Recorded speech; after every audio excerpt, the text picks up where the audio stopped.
Seorang perempuan yang belakangan diketahui bernama YA ditemukan tewas di salah satu kamar hotel yang berada di Jalan Lingkaran 9 Ilir, Palembang. Korban ditemukan tewas dengan sejumlah luka memar di tubuhnya yang diduga karena benda tumpul. Tewasnya korban diketahui saat petugas hotel yang curiga melihat teman pria korban keluar kamar hotel dengan tergesa-gesa. Dari rekaman CCTV hotel, korban datang ke hotel setelah menerima pesan via aplikasi chatting dari seorang pria. Setelah beberapa jam korban dan teman prianya di dalam kamar, teman pria korban meninggalkan korban di kamar hotel dengan tergesa-gesa.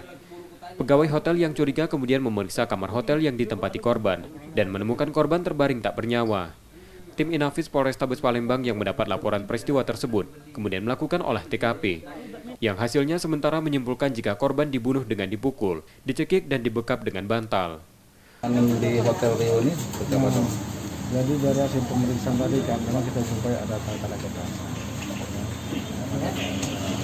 Wajahnya, di wajahnya,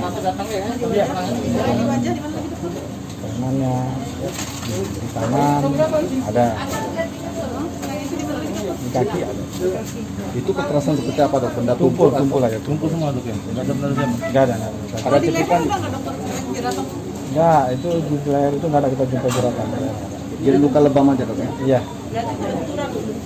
Iya, yang pasti benturan benda yang tumpul.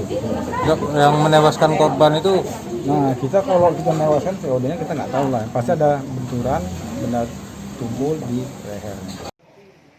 Untuk penyelidikannya, jenazah korban kemudian dibawa ke Rumah Sakit Polri M. Hasan, Palembang. Yudi Kiswanto, Kompas TV, Palembang.